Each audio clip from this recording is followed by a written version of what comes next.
and welcome to the second programme covering the FIA CIK Championships, and we are heading to Braga in Portugal, a 1200 metre circuit for the first round of the Under-18 World Championship, about 55 kilometres north of Porto in the beautiful countryside in northern Portugal.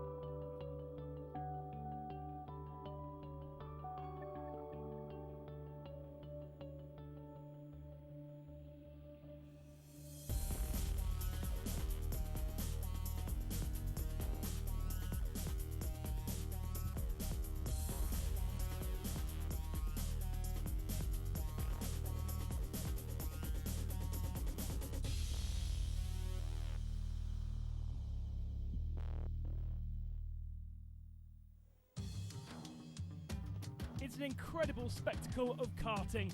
We have 17 different brands of karts, 24 different nations, over 4 continents represented in just the under-18 class alone. But as a support series, we also have the academy drivers, those all in the same suits. 38 different nations from different ASNs selecting their drivers to compete here in Braga. We're going to kick off the programme with the Under-18 pre-final 1. We have 2 pre-finals to set the grid for the main final, and the Under-18 karts are made up of KF3 engines, LeConte tyres, no front brakes on these particular karts, and drivers must be born between the years 1994 and 1997. So they can be KF2 drivers, and some we will recognise from that. So the grid then. And Henry Easthope is on pole position for the UK, with Martin Mortensen from the Danish team alongside him. Over the start and finishing line we go, and they head towards the first corner. It's a flat-out, fast right-hand corner, as we've got a few karts heading across the grass there and losing a huge amount of positions. The 87 kart of Dave Bloom was one of those to do that. Oh, there's contact further back, as Jordi van Moorsel heads off into the grass and right to the back of the field. But at the front, Henry Easthope does lead this race in the 23 machine, ahead of the Australian Joseph Mawson there in second place on the top kart. And those two have got a little bit of a gap then to the squabbling pack behind. Still trying to sort each other out. Pre-finals dictated by qualifying heats, and sometimes if you have a bad heat then you sit in the wrong position. Charles Leclerc making up a spot there ahead of Martin Mortensen. So Mortensen, who started on the front row of the grid, has had a really bad start. Remember, he was on the outside of that very, very fast first right-hand turn. Leclerc sets the kart up for that extremely fast first right, and then braking into the hairpin. It's a little bit on camber there, so the inside wheel does lift. We go on board with Martin Mortensen, who started, as we say, on the front row, so dropping already back to approximately 5th position. Has got a tension from behind as well, and that is Jules Gounon, who is the son of Jean-Marc Gounon, the famous sports car racer. And Gounon having a quick look to see if he can try and get past the Dutch driver, who has really fallen down the first couple of laps here. Gounon right on the back, kart sliding around as he gets under braking. That very long right-hander then turns into a left-hander as they flick through the final sequence of turns here. Not really an overtaking opportunity through here, just get a good exit out of this last turn and then down the back straight. But that's where our attention is at the moment. The 5th position, Mortensen in the 88 and Gounon in the 20.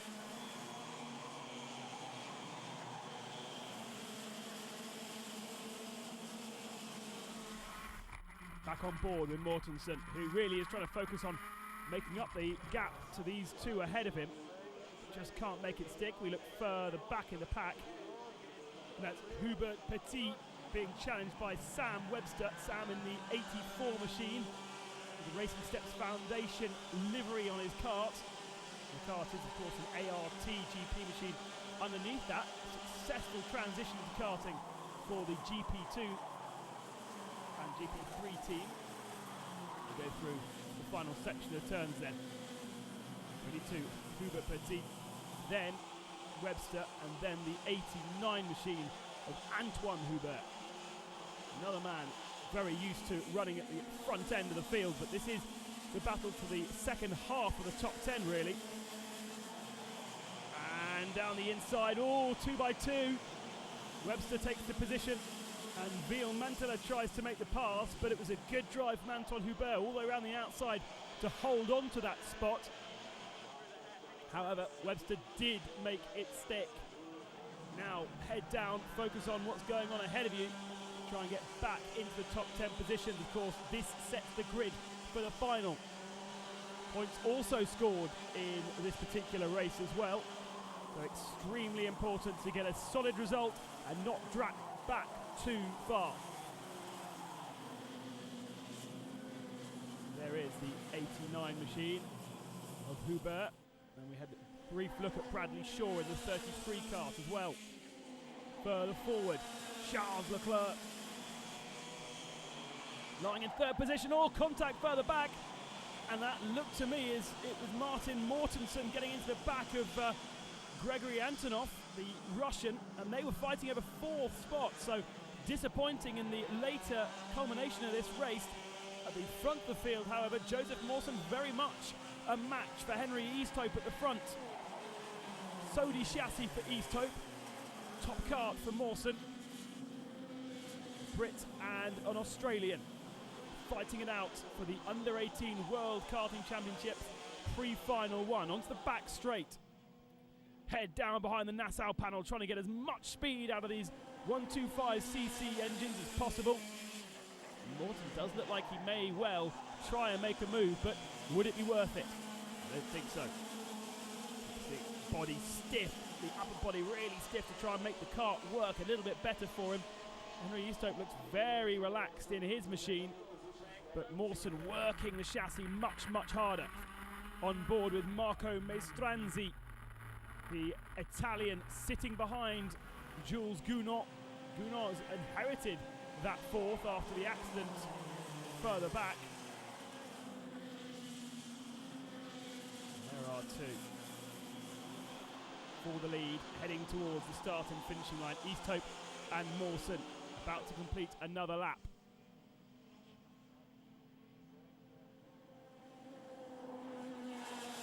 Now flat out. We go back on board with the battle for fourth. Maestranzi right on the tail now of Gounod. The laps are ticking away. He hasn't got a huge amount of time to make that pass. Driving for the PCR manufacturer. Gounod also on a Sodi. And into the infield hairpin. Just a little bit wider for Gounod. The kart running just a little bit deeper. And again, you can see the rear end is moving around a bit too much. It's pushed him a little bit wide for this long right-hander onto the back straight, and Maestranzi can take a little bit of a tighter line. Not enough to make a move through the first part of this complex outside the main paddock area. But maybe as they come onto the back straight. No, he goes down the inside of the final turn. Brave move there from the Italian, and he makes it stick. Now he says, let's go and fight. Let's chase down Charles Leclerc, who's having it very easy there in third position at the moment. But a really clean move. Can Gounod fight back to the hairpin?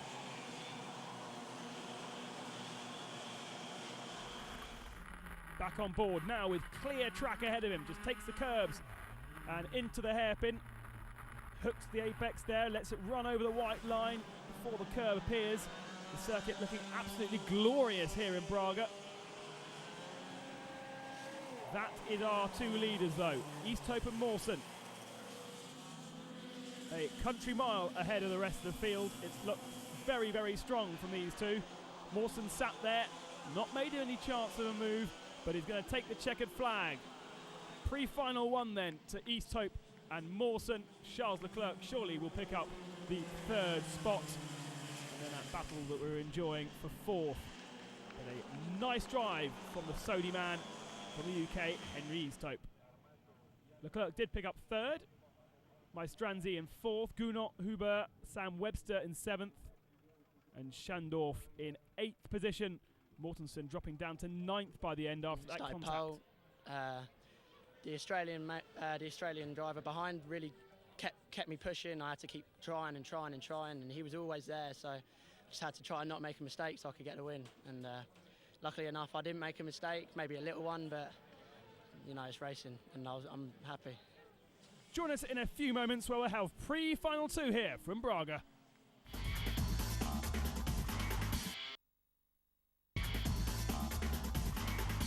Welcome back to Braga in Portugal for the second pre-final for the Under-18 World Championship, and this is a reverse grid race from the grid that was established in race 1. It means we have a Lithuanian on the pole position alongside Andrea Zemin, both in Rigetti chassis, and then Berglas and Tihonen on row 2. The carts head up towards the start. You'll find the winner of race 1 right at the back as the Hearts head towards the first corner. Oh dear!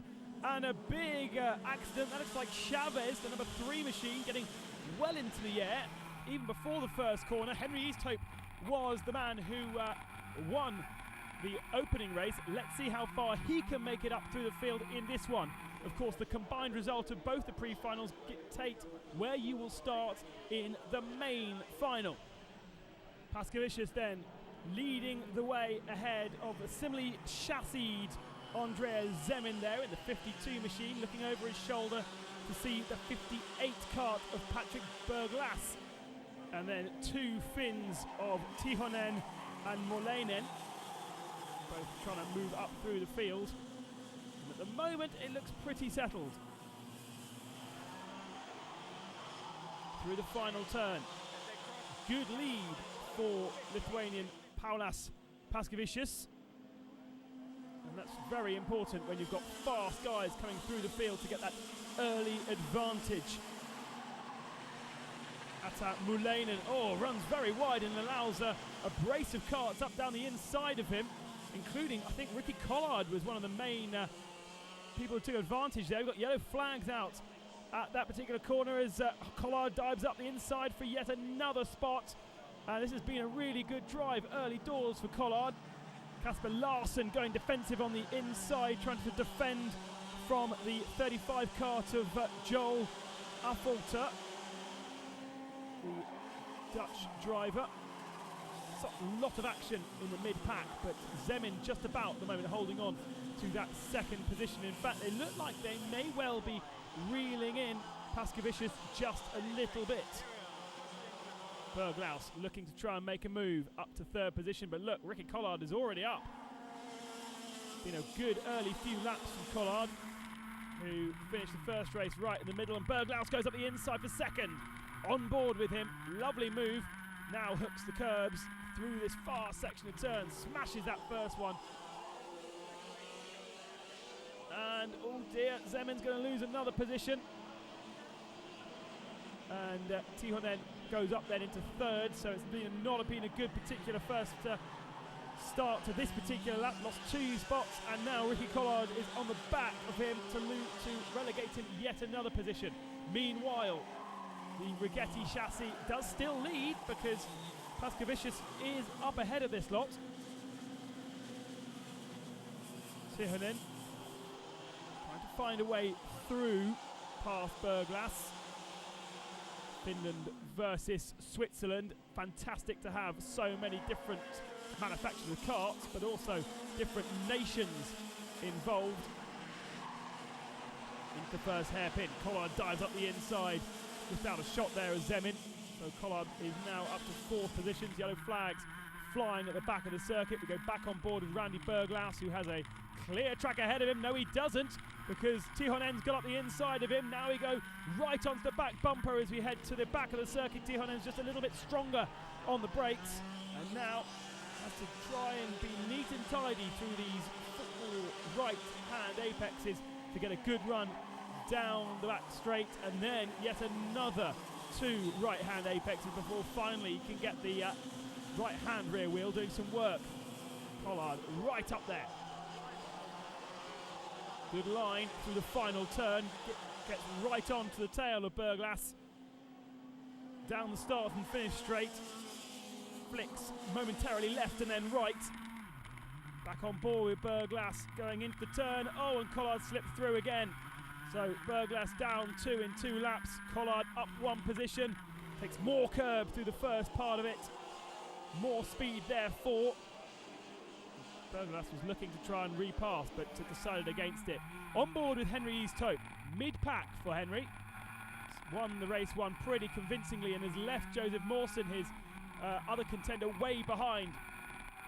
One of the main schools of karting is to encourage the drivers to learn the art of overtaking cleanly, and that's exactly what you've got to do in these pre-final, these race 2 pre-finals that are so much more interesting because it's basically a reverse grid from the race 1. Race 1 dictated by your qualifying, then pre-final 1 is your grid, and then pre-final 2, that grid reverse. Collard down the inside of Tihonen.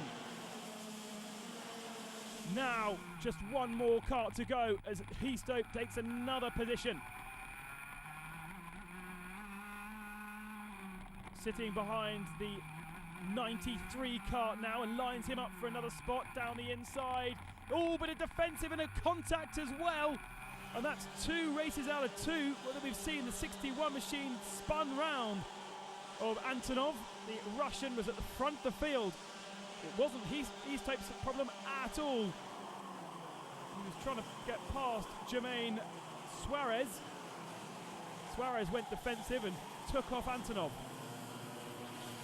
Lovely job then by Easthope. Into the top 20. 34 machines started this one. And plenty of action all the way through the field. Easthope now is lining up the 88 kart. Late on the brakes, dives down the inside. Easy pass on Mortensen, who is so strong, remember, to be on the front row of the grid for pre-final 1, but the 2 pre-final races have not gone well for him. Easthope there up yet another spot. 17th spot he is. We look at Antoine Hubert just ahead. He's fighting there with one of the PCR machines. And just behind him is Easthope. Now, Ricky Collard finished the first race in 4th position, and that therefore is Henry Easthope's goal to match him in terms of points to go into the main final. Just a little bit of contact from Easthope as they were fighting through that first flat out turn. Plenty of defensive work going on behind him as well, as Leclerc tries to go round the outside of the 88 kart of Mortensen, but can't make it stick. Easthope dives down the inside of Maestranzi at the hairpin. That was easy. And now has a little bit of clear space to fight his way up to the field. Here at the front, though, is Ricky Collard, and now right at the front of the field, who missed the move for the lead, but Collard has taken past the Lithuanian driver of Pavlicius, and now Collard from 4th in pre-final 1 is 1st in the pre-final 2, and that is very, very good. Son of British touring car racer. Now into the hairpin, looking pretty clean. It's been a great drive from the Racing Steps Foundation driver. Got Sam Webster also in the similarly liveried machine. Collard driving for the Czech team, who have been so strong this weekend. Machak Racing team, Collard.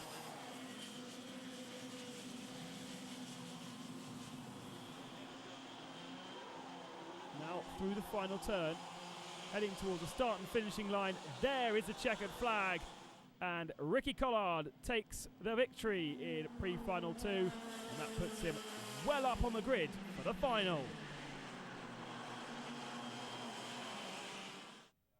So Collard beating Pavlicius, Tihonen in 3rd, Berglas, David Blom and Benny Barndicoat up to 6th position after his success in got Germany. a really good start, which was really positive, and then eventually we just sort of started just to pick the drivers off one by one, and then had to put a bit of a lunge on the gold kart to try and get him on the second to last lap. I think it was going into the hairpin, but I think it's a great result for myself, RSF, Racing Steps Foundation, and ART. So yeah, really happy. While the under-18s get ready for their final, we'll take a look at the academy racing after this break. welcome back to Braga in Portugal for the Academy Race 1. The karting academy is more than just races. They have school on the Friday and they are supplied with their own bespoke FIM 125 KF3 engine, LeConte tyres, Paralin chassis, totally free of charge. And drivers born from 1997 to 1999 and must be nominated by their country. George Russell representing the UK on pole position for the first race, with Rosicki in second, Prudent in third, and Alex Gill in fourth position. Frustratingly, every single kart is exactly the same colour, so this is going to be very, very tricky. Into the first corner, plenty of squabbling going on, middle pack, and a few unlucky pirouettes. The 50 kart then dropping way to the back of the field, and that was Canadian Camille Laberti. Meanwhile, fighting out at the front, 128, Jonas Lapalainen from Finland making up a spot. But at the very front is George Russell, who's made a very good start indeed. Defensive moves going into the long right-hander at the back of the circuit. Not really an overtaking spot. Alex Gill there is the lead of the second queue, lying in second position. So he has had a good start. And the 1-4-1 kart of Rosicki from Poland was third, but has just been relegated down to fourth because Lapalainen's got up the inside. Oh dear, and actually been properly bulked there. He's dropped way back. The 108 kart took advantage as well. Amaury Bonduel. And still more sorting out going on as the 142 kart of Adeline Prudent goes up the inside.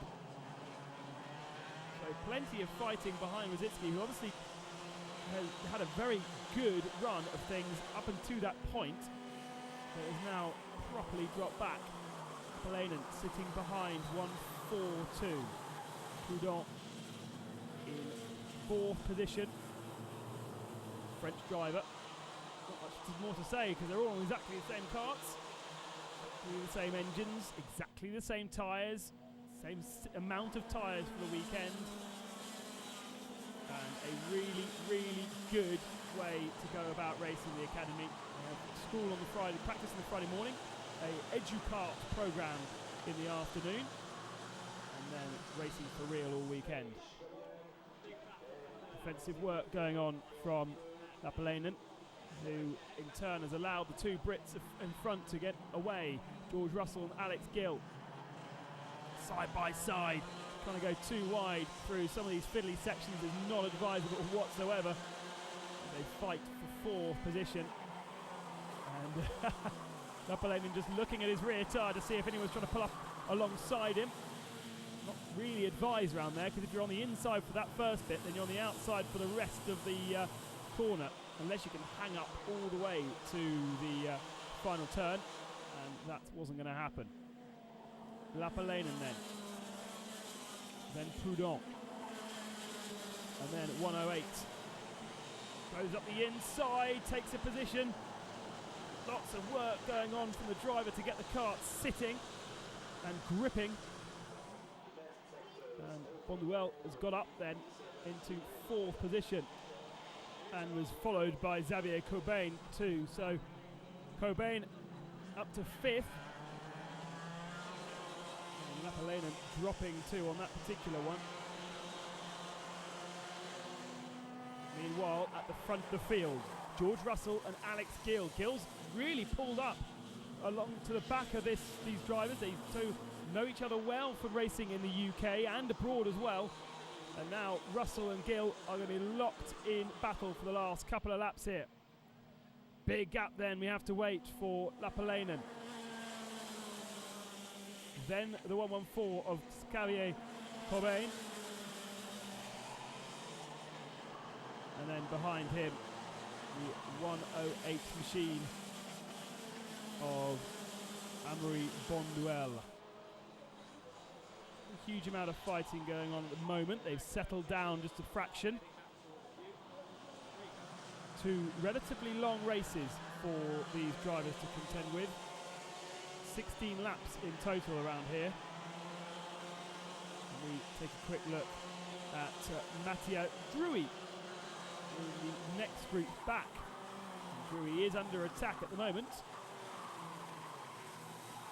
by Martin Elgar. Ooh, and a bit of rubbing as Elgar sniffs an opportunity but then decides against it, so luckily no significant contact made, but it was enough to unsettle Drui just ahead of him. Now in the slipstream over the start and finishing line. Really no opportunity to pass through the first turn, but you do just need to be brave on the brakes into the hairpin, and that's exactly what Elgar's done.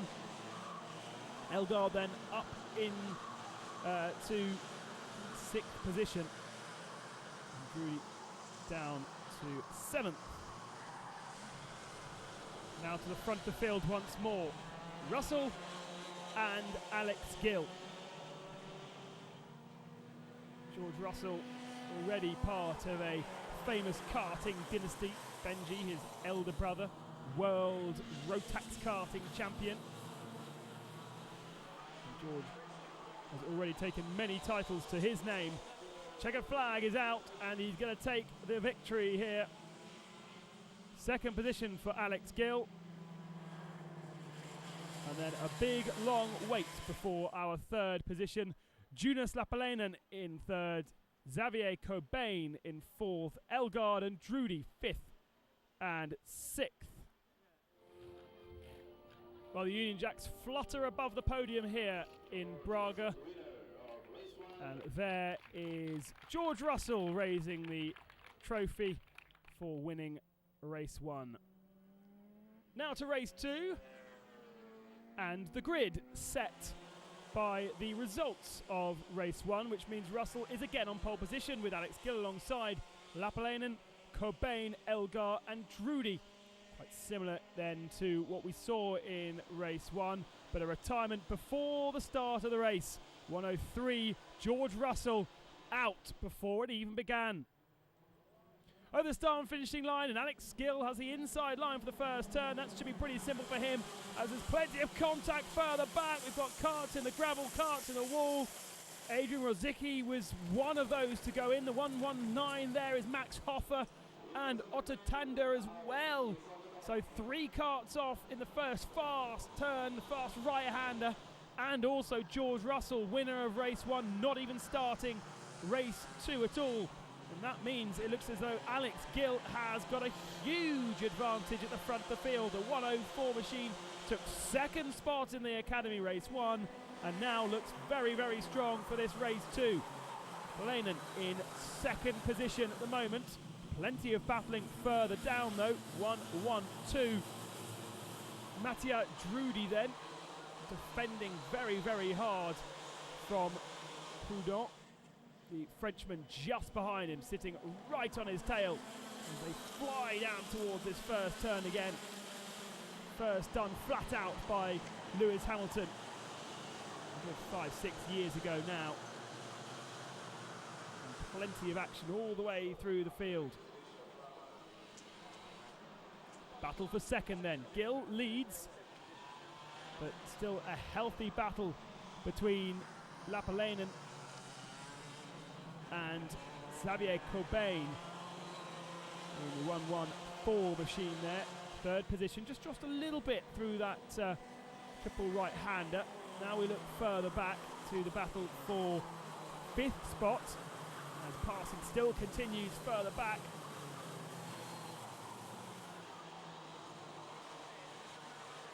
And there is Lapalainen. Now looks like they may be making a little bit of inroads into Alex Gill's lead. Oh, contact. And Christopher De Spring facing the wrong way in the 1-1-2-2 machine. Middle of the pack anyway. We've still got passing going on. Rauki ahead of Drudi there. The 125 cart of Martin Elgar just behind. So that is the battle for 5th, as we said. Oh, we've got 109 facing the wrong direction. Benjamin Lesenez. So much action in his 2nd race as 110 Pablo Benacenes moves up a spot as well. And on the back of that train was Martin van Leeuwen, the 107 Dutchman. Through the technical part, round the back of the circuit, 130, trying to put his nose into the mix. Frank Murlat from Estonia couldn't find a way past, not really any chance of overtaking through those back section of turns. Flicks left then right, still in the lead of this group. I say that, he just lost 2 positions, the 118 kart. And Rauki then starting to fall back through the pack. Plenty of, this is the battle, by the way, for just outside the top 10. As you can see, the leaders going through the back of the circuit. There is 130, the Estonian. And now all of that battle, it was so tight, has spread out quite a lot. As we take a quick look at 104, Alex Gill leading the race. Jonas Lapalainen right behind him. Pulled the gap down. It was a great start from Gill, but Alex has now lost the advantage he had at the start of the race. Lapalainen's been extremely strong in his drive back. And now Gill's going to have some serious work to do. 103, George Russell got the kart back going again. Should have started on pole position, but now this is just a drive for points.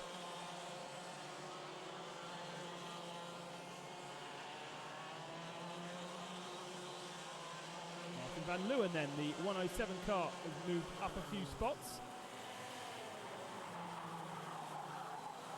He's now sitting ahead of the Sansanez and James Alba, who dives on the inside and makes that pass. Sansanez then being pushed a little bit wide, and Albert from Australia moves up a spot. This is the fight for 6th position. That is Alex Gill, who does still lead, and now the advantage back out again.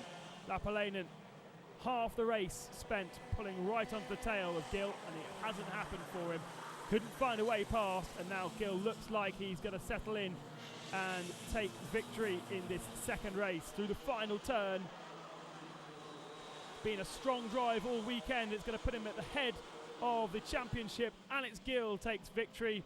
Lapalainen in 2nd position. But after scrutineering, it was found that Gill's kart did not conform to the regulations in regards to its spark plug, and therefore was disqualified. Lapalainen beating Cobain and Elgar, the top 3, but significantly George Russell did manage to get into the mid-pack, and therefore he's well up there in the championship. Join us after the break for the Under-18 World Final.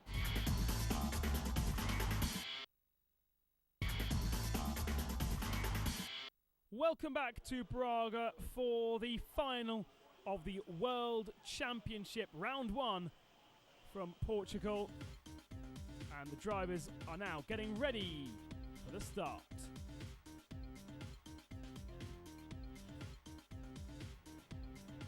A whole weekend's worth of action in preparation for this moment. Who will stand on the top step of the podium? It could well be a Brit. Ricky Collard, Henry Easthope, Sam Webster, 3 in the top 3 positions. Antoine Hubert from France in 4th. And Italian Menstranzi in 5th. Ben Barnicoat there in 6th position after a good weekend as well. Here we go when we're racing. Plenty of Racing Steps Foundation livery cars on the front rows of the grid. Few bit of contact in the mid-pack, but everyone seems to be cleanly through turn 1. Plenty of room at turn 2, although there's a few carts off kicking up the dust. At the front of the field though, who is it that leads? Well, it looks like it may well be. Well, Hubert is in 3rd position, Easthope 2nd, which means Collard must have taken the jump and leads this race. Over the curves, the back of the circuit, Antoine Hubert is our taxi driver. We sit on board with him, and he's made a good start. Started in 4th, up to 3rd. He's got ahead of Sam Webster, who's dropped down 1 spot. Collard, Easthope, and then Hubert. 2 different makes of chassis in the top 3. ART Sodi. And Hubert running on the FK. Charles Leclerc from further back on the rear bumper of Sam Webster. Looks to the hairpin. He's already got himself set up. A little bit later on the brakes and takes that position. Webster being demoted down yet another spot. And now Leclerc lies in 4th position, just a few kart lengths back from these front 3, going in to the hairpin. The longest race of the weekend for these boys. The qualifying races, 16 laps, but this, the main final, significantly longer. And therefore, tyre management on their LeConte tyres will be absolutely vital. 4 laps in all they must complete. Collard ahead of Easthope. And it's all closed up, so Collard maybe not got the pace that we saw in the earlier races. Head down behind the Nassau panel. Easthope, much taller. Looks to the inside, and he's going to take the position. There's no way of fighting that one. And Collard down to 2nd. Now he needs to get his head down. Perhaps he can at least stay with Easthope. Hubert in 3rd position with our onboard camera. Then 4th Leclerc, also with onboard right behind him. All the karts running the GoPro onboards for judicial purposes. And we get a selection to show you. Onto the back straight then. Russell just running a fraction wider than the other 2 karts around him. But seems to keep the momentum down the back straight to protect his position. No point overtaking through this part, it's too twisty. It's down at the hairpin where all the main passing happens. Onto start and finishing line for another time.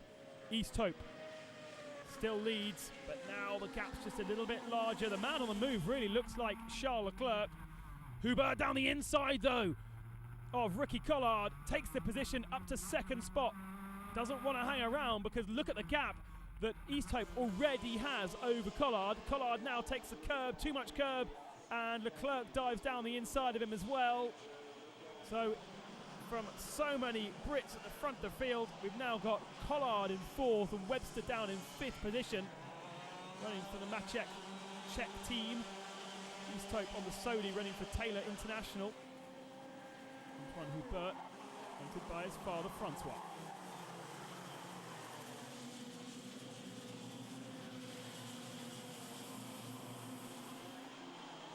Ben Barnicoat's coming up well. Looks like Collard's trying to find a way past Leclerc, but then it's the Macek Racing Steps Foundation Army with Collard ahead of Webster, who looks to the inside and takes the position. Now waves his fist and says, let's go. These boys, really good friends off the circuit, working together as a team, supported and trained by the Racing Steps Foundation. They know each other very well on and off track. Ben Barnicoat there, also very much in the mix. He had a pretty much a much trickier route to the final than probably both Webster and Collard. At least Collard had 1 pole position. Ben Barnicoat in the middle pack for both the races. And therefore, a good qualifying position, getting that 6th spot. Barnicoat looks to the inside. Not a good place to pass. It's going to compromise his exit as well over the start and finishing line. Who's he got behind him? He's got the 88 kart of Mortensen from the Danish national team. And Barnicoat now goes the inside. Oh, and opens the door as well for Collard to be attacked by Mortensen, who looks to the inside through the flick left and right. Much taller in stature, makes the pass stick. So Collard, who led the race early on, is dropping like a stone through this pack. And the next man on his tail is that yellow kart of Marco Maestranzi, the Italian on the PCR, run by AVG, the Dutch team. Right there. So Easthope for the UK, ahead of Hubert for France, Leclerc for France as well, with that gold helmet on the ART chassis, which is similar, of course, to the Racing Steps Foundation drivers who are just behind him, in fact run by the same team, piling through the left and then right to the hairpin. Henry Easthope has got a good gap now to this battle between Huber and Leclerc. Leclerc does look the faster, and it does look like he could be within striking distance of Easthope if only he can depose Huber of a position. No way past through the technical section at the final part of the lap. Braga looking stunning in the sun here. Dreadful conditions for the Wackersdorf KF3 race, but much nicer here in Braga. Now, this is the place where Charles Leclerc will try and attack.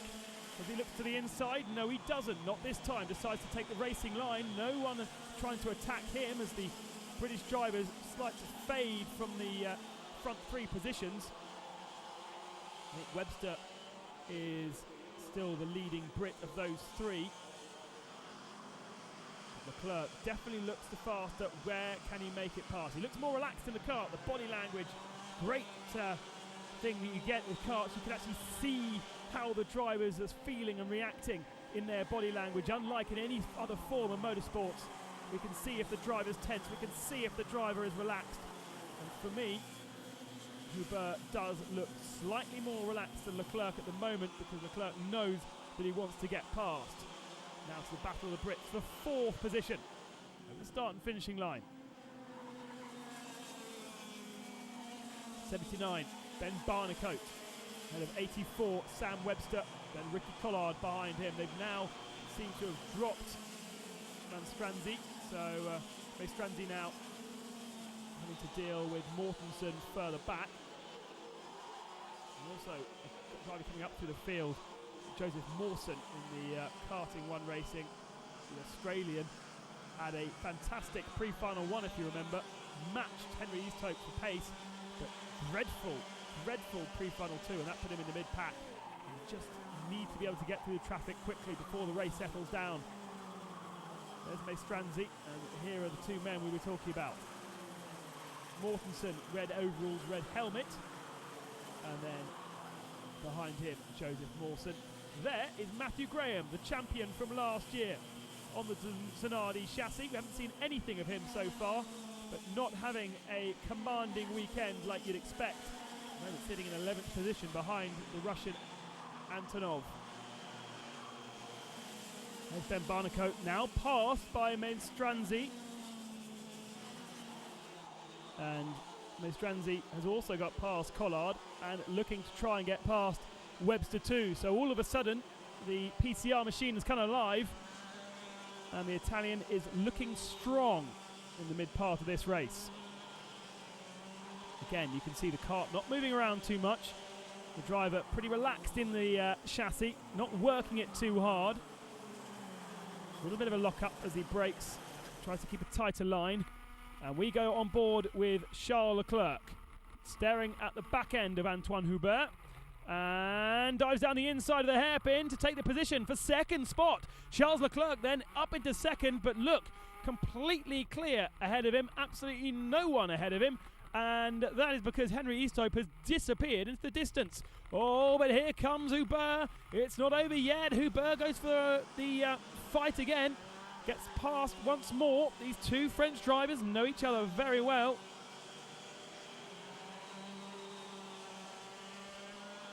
And now on to the back straight. All this fighting allowing Henry Easthope to get even further ahead. Oh, and a great switchback move. What an amazing move from Charles Leclerc. Put his car on the outside line, made Hubert defend, and then switched it to the inside, and there was just enough space. It was a little bit of contact, but great move from Charles Leclerc. They both stare behind them to find out where the next man back is, and he's miles back, and miles ahead as well is Henry Easthope. Here he is, commanding victory in race one, with Joseph Mawson mirroring his move just behind him.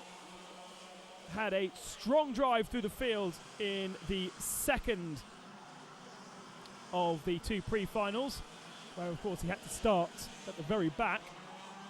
But this has been an absolutely mega drive from Easthope. You can see that by the huge gap that he's got to the next best drivers. And he flicks his way through the final section of turns, round the final corner here at Braga. The checker flag awaits him, and what a celebration from Henry Easthope. It's been a brilliant drive, and he is the under-18 world champion provisional leader, ahead of Charles Leclerc, who grabbed second, and there is Antoine Hubert in third. Collard eventually finishing up in fourth, ahead of Barnicoat and Webster, so that all changed in the last couple of laps. And Maestranzi in seventh, with Joseph Mawson up to eighth by the race end. But what a drive, the podium, 2 Frenchmen, but a Brit on the top step.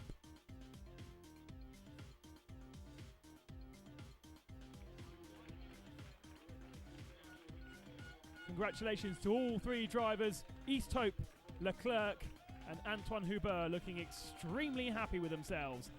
Let's now hear from the top 3. The start I was third, then second. I was second for almost all the race, and 2 laps before the end, Charles overtook me. For me, it was faster, so I'm happy to be third, and it's a long championship, so it's not finished. Yeah, it's a pretty good race. I think we weren't the fastest, and but the chassis helped me a lot to do this overtake.